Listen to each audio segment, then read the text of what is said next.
Don't omit that just yet. Mastering defining relative clauses. Hello, language enthusiasts. Today we are going to explore an interesting part of English grammar, defining relative clauses, more specifically, the proper use of the word that. Our focus will be on understanding when we can omit that, and, more importantly, common mistakes learners often make and how to avoid them. Let's get started. Before we dive into the specifics, let's quickly recap. Defining relative clauses are clauses that provide essential information about the noun they modify. We usually use relative pronouns like who, which, and that to introduce them. For instance, the book that I'm reading is fascinating, or the person that helped me was very kind. The parts marked in bold are defining relative clauses. Now, when it comes to omitting that, the rule is relatively straightforward. You can remove that when it's the object of the relative clause. For example, the book that I'm reading is fascinating. However, if that is the subject of the clause, you cannot omit it. For instance, the person that helped me was very kind. Removing that from this sentence would be incorrect. Unfortunately, it's easy to get tripped up.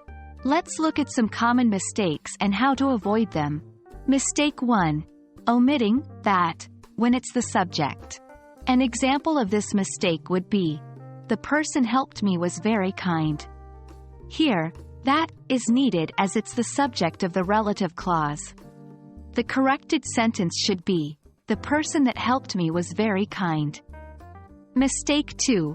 Using that after prepositions. The mistake here would be, the chair in that I sat was comfortable.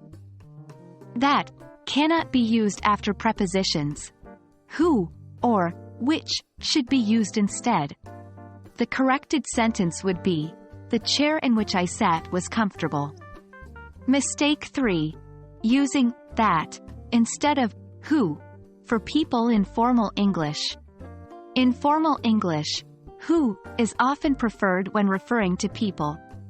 Using that may not be technically incorrect, but can sound informal. Example mistake. The woman that presented the award was articulate.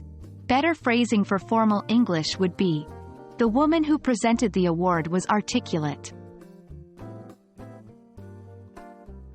Remember, the key to mastering any language aspect is consistent practice.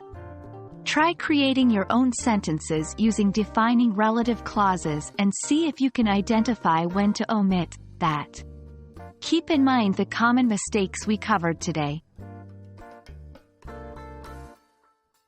We hope this video has made the topic of defining relative clauses clearer for you, especially in terms of when you can and cannot omit that.